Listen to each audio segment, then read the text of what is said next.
Hello friend, स्वागत है आप सबका अपने चैनल ड्रीम टू रैंक में। आज के इस क्लास में प्रकाश का परावर्तन पढ़ेंगे और यह पार्ट 2 है। अगर आप इस क्लास को शुरू से लेकर अंत तक देखेंगे तो आपको काफ़ी अच्छी तरीके से समझ में आएगा और आप सभी फ्रेंड्स ऑब्जेक्टिव भी बना लीजिएगा और सब्जेक्टिव भी बना लीजिएगा और हम कोशिश करेंगे कि आप सभी फ्रेंड्स को अच्छे से समझा सकें।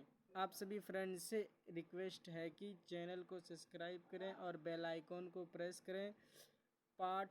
हमने इसका पार्ट 2 काफ़ी अच्छी तरीके से भी पढ़ा दिया था। आप जो फ्रेंड्स उसको नहीं देखे हैं उसको भी विज़िट कर लें। और फ्रेंड्स, ये मेरा व्हाट्सएप ग्रुप है। आप सभी फ्रेंड्स इस नंबर पे हाय का मैसेज करें, इधर से एक लिंक जाएगा, आप लोग उसको ज्वाइन कर लीजिएगा। इस पर फ्री नोट्स, आपको पीडीएफ नोट्स वगैरह दिए जाएंगे। तो चलिए वीडियो को शुरू करते हैं। सारी प्रतिबिंब किसे कहते हैं? जब किसी वस्तु से चलने वाली प्रकाश किरणें परावर्तन या अपवर्तन के पश्चात वास्तव में किसी बिंदु पर नहीं मिलती, बल्कि पीछे बढ़ाने पर जिस बिंदु से आती हुई प्रतीत होती है, उस बिंदु पर बनने वाले प्रतिबिंब को अभिसारी प्रतिबिंब कहते हैं। इसको ज़रा हम अच्छे से समझेंगे। आखिर ये आभासी प्रतिबिंब है क्या? रफ पेज ले लेते हैं भाई। जैसे मान के चलिए ये शीशा है और ये कोई व्यक्ति यहाँ पे है, ठीक है। ये इसका चित्र है, ये आईने को देख रहा है, तो इसका छवि भी इस पे बना, ठीक है ना। अब ये इस तस्वीर को ना तो छू सकता है, ना इसे किसी पर्दे पे उतार सकता है, किसी भी तरह का इस छवि को ना ही छू सकता है, ना ही पर्दे पे उतार सकता है। तो इसी को आभासी प्रतिबिंब बोलते हैं भाई। इसी को जो है ना, इसी को जो तस्वीर किसी शीशे में बना और वो इसे ना तो छू सकता है, ना ही किसी पर्दे पे उतार सकता है, तो उसी को आभासी प्रतिबिंब बोलते हैं, ठीक है। आप काफ़ी अच्छे तरीके से समझ गए। अब आभासी प्रतिबिंब की विशेषता, इसे पर्दे पर प्राप्त नहीं किया जा सकता। मतलब इसे, जैसे मैं अभी बताया ना कि जैसे किसी आईने में किसी का तस्वीर बना, तो वो इसे किसी पर्दे पे नहीं उतार सकता, ठीक है ना। उसी को बोलते हैं आभासी प्रतिबिंब। यह सदैव सीधा होता है और ये हमेशा सीधा है। इस पर पॉकेट पे कलम रखी हुई तो ये भी एकदम सीधा रहेगा, इस पर उल्टा उल्टा नहीं होगा, ठीक है। तीसरा पॉइंट क्या कह रहा है? प्रकाश किरणों के वास्तविक मिलान से बनता है। ये प्रकाश किरणें के वास्तविक मिलान से बनता है, ठीक है। यह दर्पण या लेंस के पीछे बना हुआ प्रतीत होता है। चौथा पॉइंट में क्या? यह दर्पण या लेंस के पीछे बना हुआ प्रतीत होता है। मतलब ये शीशे के जो है ना पीछे बनता है। हमें लगता है ना कि ये शीशे के पीछे बनता है, तो वही कह रहा है यह दर्पण या लेंस के पीछे बनता है, ठीक है। अब चलते हैं हम पांचवा पॉइंट क्या है? समतल दर्पण द्वारा बनने वाले प्रतिबिंब आभासी प्रतिबिंब होता है। समतल दर्पण द्वारा बनने वाले प्रतिबिंब आभासी प्रतिबिंब होता है, ठीक है। अब क्या कह रहा है? समतल दर्पण में दिखाई देने वाला हमारा चेहरा अवतल लेंस द्वारा बना प्रतिबिंब। समतल दर्पण में दिखाई देने वाला हमारा चेहरा अवतल लेंस द्वारा बना प्रतिबिंब, ठीक है। अब भाई हमने जो पढ़ा उसमें कितना ऑब्जेक्टिव है वो सारा देख लेते हैं। ओह, ये मिस्टेक यहाँ पे ना आभासी है, ठीक है गाइज, ये आभासी है। आप लोग थोड़ा ध्यान रखें, ये मेरे भाई आभासी है, ठीक है ना, आभासी, ठीक है। अब क्या? आभासी प्रतिबिंब किसे कहते हैं? जो स्क्रीन पर प्राप्त हो जाए, जो स्क्रीन पर प्राप्त ना हो सके, जो उल्टा होता है, जो बड़ा हो। तो भाई अभी हमने जस्ट पढ़ा कि जो स्क्रीन पर प्राप्त ना हो सके, मतलब कि जो आभासी प्रतिबिंब है ना वो स्क्रीन नहीं होगा, तो इसका राइट ऑप्शन बी हो जाएगा। चलते हैं आगे की ओर। यहाँ पे आभासी प्रतिबिंब को किस पर प्राप्त नहीं किया जा सकता? ऑप्शन ए है दर्पण में, लेंस में, पर्दे में, वस्तु में। क्वेश्चन क्या कह रहा है, आभासी प्रतिबिंब को किस पर प्राप्त नहीं किया जाता। अभी हमने जस्ट पढ़ा है गाइस कि पर्दे पर प्राप्त नहीं किया जा सकता। Option number C right option हो जाएगा। समतल दर्पण द्वारा बनने वाले प्रतिबिंब कैसा होता है, वास्तविक, आभासी, उल्टा, रंगीन, कैसा होता है। तो जो समतल दर्पण द्वारा बना प्रतिबिंब होता है वो आभासी होता है भाई। अब नेक्स्ट क्वेश्चन की ओर, आभासी प्रतिबिंब सदैव कैसा होता है, आभासी प्रतिबिंब सदैव कैसा होता है। तो पहला ऑप्शन ए है उल्टा, ऑप्शन ए है उल्टा, और ऑप्शन बी है सीधा, ऑप्शन सी टेढ़ा, ऑप्शन डी है रंगीन। तो भाई अभी हमने पढ़ा है ये हमेशा सीधा होगा, ठीक है, राइट ऑप्शन बी सीधा। अब आगे क्या कह रहा है, आभासी प्रतिबिंब में प्रकाश किरणें वास्तव में मिलती है, समांतर रहती है, वास्तव में नहीं मिलती है, समाप्त हो जाती है। तो भाई अभी हमने आपको पढ़ाया है कि आभासी प्रतिबिंब में जो प्रकाश है वो वास्तव में नहीं मिलती है। ऑप्शन नंबर सी राइट होगा।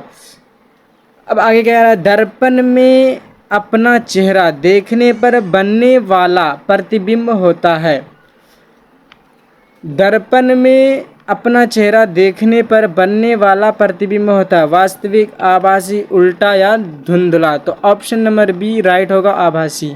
आभासी प्रतिबिंब कहाँ बनता हुआ प्रतीत होता है, कि अगर आभासी प्रतिबिंब कहाँ बनता हुआ प्रतीत होता है, वस्तु के सामने, दर्पण के पीछे, स्क्रीन पर, प्रकाश स्रोत पर। तो भाई अभी हमने बढ़ाया, इसका राइट ऑप्शन जो हो जाए ऑप्शन नंबर बी राइट हो जाएगा, दर्पण के पीछे। निम्न में कौन सा कथन सही है, आभासी प्रतिबिंब को स्क्रीन पर प्राप्त किया जा सकता है, ये भी गलत है। आभासी प्रतिबिंब सदैव उल्टा होता है, ये भी गलत है।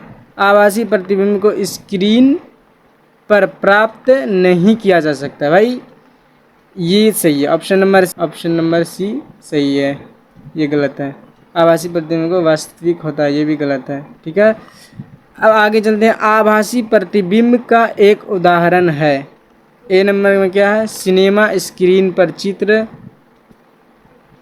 समतल दर्पण में चेहरा, कैमरा की फ़ोटो, और क्या कह रहा है, प्रोजेक्टर की छवि। तो भाई समतल दर्पण में चेहरा, राइट ऑप्शन क्या हो जाएगा, समतल दर्पण में चेहरा। अब आगे क्या कह रहा है भाई, दर्पण। अब आगे क्वेश्चन क्या है, दर्पण किसे कहते हैं। तो उत्तर क्या है, जिस चिकनी एवं चमकदार सतह से प्रकाश का अधिकांश भाग परावर्तित हो जाता है उसे दर्पण कहते हैं।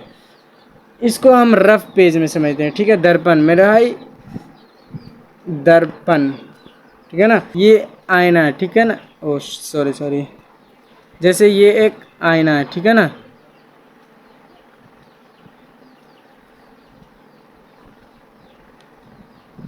ये एक आईना है और यहाँ पे कोई व्यक्ति खड़ा है आईना देखने, ठीक है। अब क्या है ना कि यहाँ पे एक उसका लाइट लगा हुआ है,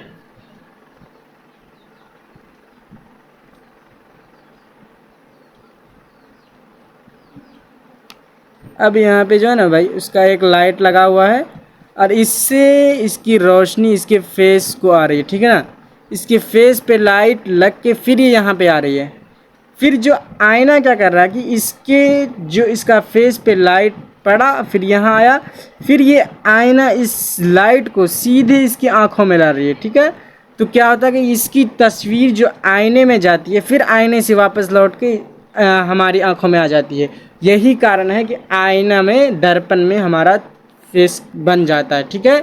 तो यही है, जिस चिकनी एवं चमकदार सतह से प्रकाश का अधिकांश भाग परावर्तित हो जाता है उसे दर्पण कहते हैं। एकदम छोटा है, याद करने में कोई दिक्कत नहीं होगा। फिर अगला प्रश्न क्या कह रहा है, दर्पण कितने प्रकार के होते हैं उनके नाम लिखें। उत्तर, दर्पण मुख्यतः दो प्रकार के होते हैं, समतल दर्पण और गोलीय दर्पण। अगला प्रश्न है, समतल दर्पण किसे कहते हैं, उदाहरण सहित लिखें। उदाहरण सहित समतल दर्पण। अब इसका उत्तर है, समतल दर्पण का उत्तर, जिस दर्पण की परावर्तक सतह समतल सपाट हो सपाट होती है उसे समतल दर्पण कहते हैं। उदाहरण, घर में उपयोग होने वाला साधारण आईना। तो भाई ये समतल दर्पण वही दर्पण है जो हमारे घर में लगे हुए थे। घर में जो वाला दर्पण लगा होता है ना, जैसे एक बड़ा करके जो आईना हम लोग अपने घर में लगाते हैं, तो ये भाई घर वाला ये समतल दर्पण जब भी आएगा तो आप लोग समझ जाना कि ये घर वाला आईना है। ये बाइक में नहीं होता है, बस में नहीं होता है, नाई के पास भी नहीं होता। ये अपने घर में सिंपल और प्लेन आईना होता है, जिसका जो पीछे का भाग होता है ना वो समतल होता है। ठीक है, तो उसी को समतल बोलते हैं। ठीक है, यहाँ पे उदाहरण में लिखा घर में उपयोग होने वाला साधारण आईना। अगला प्रश्न क्या कह रहा है, गोलीय दर्पण किसे कहते हैं, उदाहरण सहित लिखें। उत्तर, जिस दर्पण की परावर्तक सतह गोले के भाग के समान होता है उसे गोलीय दर्पण कहते हैं। गोलीय दर्पण का भाग ऐसा वाला भाई जो गोल एकदम आईना होता है ना, अब इस पे भी दो पार्ट होते हैं, एक बाहर से होता है और एक अंदर से होता है। ठीक है ना, एक अंदर से उभरा हुआ रहता है और एक बाहर से उभरा हुआ रहता है। ठीक है,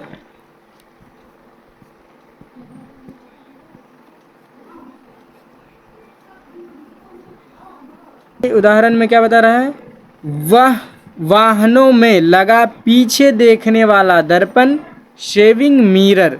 मतलब जो गोलीय दर्पण में आता है ना, दो भाग होते हैं उसके, तो एक तो आ जाता है वाहन वाला और एक आ जाता है शेविंग मिरर वाला। और भी कई उदाहरण आते हैं, हम आगे देखते हैं क्या बोल रहा है। गोलीय दर्पण दो प्रकार के होते हैं। अब जो ये गोलीय दर्पण ये भी दो प्रकार के होते हैं, एक अवतल दर्पण, दूसरा उत्तल दर्पण। अवतल दर्पण को देखते हैं क्या कहता है, अवतल दर्पण किसे कहते हैं, उदाहरण सहित लिखें। जिस गोलीय दर्पण की परावर्तक सतह अंदर की ओर धंसी होती है उसे अवतल दर्पण कहते हैं। उदाहरण, शेविंग मिरर, दंत चिकित्सा का दर्पण, वाहन की हेडलाइट में लगा दर्पण। जैसे कि ये एक गोलीय दर्पण है। ठीक है, अब इसके दो भाग हुए, एक अंदर की ओर धंसा हुआ है और एक बाहर की ओर धंसा हुआ है। ठीक है, अब जो है इसी में टॉर्च का इसी में होता है, बाइक का इसी में होता है, और जो नाई के दुकान में होता है ना वो भी इसी में आता है। अब इसमें जो है अवतल दर्पण में क्या सब आता है, ये शेविंग मिरर, दंत चिकित्सा, वाहन की हेडलाइट में लगा दर्पण, ये सब जो है ना मेरे भाई अवतल दर्पण में आता है। ठीक है ना, अवतल दर्पण में अगर कोई पूछे कि अवतल दर्पण का उदाहरण क्या है तो आप लोग बता दीजिएगा। शेविंग मिरर, दंत चिकित्सा, वाहन की हेडलाइट, जो बाइक होता है ना, बस होता है, बस में, बाइक में, कार में जो उसका हेडलाइट साइड मिरर होता है ना उसी में रहता है। ठीक है, अवतल दर्पण ये है और उत्तल दर्पण ये है। अवतल दर्पण में क्या कहा, जिस दर्पण की परावर्तक सतह अंदर की ओर धंसी होती है उसे अवतल दर्पण कहते हैं। जैसे देखिए ये इधर से जो ना धंसा हुआ है, अंदर की ओर ये धंसा हुआ है। ठीक है ना, तो इसको हम अवतल दर्पण बोलेंगे। और इसका उपयोग किस किस में आता है, शेविंग दर्पण में चेहरा बड़ा दिखाने के लिए। ये शेविंग दर्पण जो है ना इस पे चेहरा बड़ा दिखाता है, जो डॉक्टरों को बहुत आसान होता है इसको इस्तेमाल करने में। ठीक है, टॉर्च, सर्च लाइट और वाहन की हेडलाइट में। सोलर कुकर में सूर्य की किरण एक बिंदु पर केंद्रित करने के लिए। ठीक है ना, ये जो सूर्य की किरण देख रहे हैं सोलर कुकर, इस पे भी इसी का उपयोग होता है अवतल दर्पण का। और ये टॉर्च की जो ये अब हेडलाइट में दिख रहे हैं, ये इसमें भी अवतल दर्पण का उपयोग होता है। अब उत्तल दर्पण में क्या सब है भाई, जिस दर्पण की परावर्तक सतह बाहर की ओर उभरी होती है उसे उत्तल दर्पण कहते हैं। जैसे इसका बाहर की ओर उभरा हुआ है। ठीक है, ये जो उभरा हुआ है ना इसका बाहर की ओर है तो इसी को उत्तल दर्पण बोलते हैं। और इसका फिगर आप लोग कुछ इस तरह से बना सकते हैं और इसका कुछ इस तरह से बना सकते हैं। और उपयोग देखिए, वाहनों, कार, बाइक, बस के रियर व्यू मिरर में, ये वाला मिरर आपको दिख रहा है ना, जो गाड़ी के पीछे को देख रहे हैं ये वाला मिरर, तो ये वाला मिरर में एकदम सीधा दिखाता और जो छवि है वो एकदम छोटा दिखाता है। ठीक है ना, ताकि पीछे के आने वाहनों को देख सके। सड़क के मोड़ों पर लगे सुरक्षा दर्पण में, ये जो सड़क के मोड़ है ना उसी पे लगा सुरक्षा दर्पण ये। ठीक है,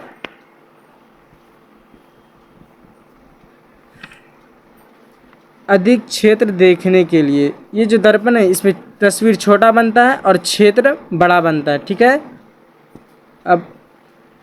अब ये मेरा समतल दर्पण है। समतल दर्पण के उपयोग क्या है? घर में उपयोग होने वाला आईना, ड्रेसिंग मिरर। अवतल दर्पण में क्या है? अवतल दर्पण, ये है अवतल दर्पण, देख सकते हैं आप। और ये उपयोग इसका क्या है? शेविंग मिरर, दंत चिकित्सा का दर्पण, टॉर्च, वाहिनी के हेडलाइट। और जो नाई वाला आता है ना भाई, वो नाई भी इसी दर्पण का, अवतल दर्पण का उपयोग करते हैं, ठीक है। उत्तल दर्पण में क्या सब है? वाहन का रियर व्यू मिरर, सड़क के किनारे पर लगा दर्पण। ये सड़क के किनारे पर ये वाला दर्पण रहता है, और ये कार बाइक वगैरह में भी उत्तल दर्पण ही होता है। अब आगे क्वेश्चन की ओर चलते हैं। दर्पण किसे कहते हैं? अब हमने जो इतना क्वेश्चन पढ़ा ना मेरे भाई, इसका ऑब्जेक्टिव देख लेते हैं। दर्पण किसे कहते हैं? पारदर्शी वस्तु को चमकदार एवं चिकनी सतह जो प्रकाश को परावर्तित कर दे, प्रकाश स्रोत को, लेंस को, तो अभी हमने जस्ट पढ़ा था चमकदार एवं चिकनी सतह जो प्रकाश को परावर्तित कर दे। दर्पण मुख्यतः कितने प्रकार के होते हैं? तो मेरे भाई दर्पण 2 प्रकार के होते हैं, समतल दर्पण, गोलीय दर्पण। अब क्या कह रहा है भाई? दर्पण के 2 मुख्य प्रकार कौन से हैं? ए में क्या है? अवतल और उत्तल, बी में है समतल और गोलीय, सी में है वास्तविक और आभासी, डी में है अपवर्तीय और परावर्ती। तो भाई हमने अभी जस्ट पढ़ा समतल और उत्तल, ठीक है। गोलीय दर्पण कितने प्रकार के हैं? गोलीय दर्पण 2 प्रकार के होते हैं, अभी हमने पढ़ा था भाई।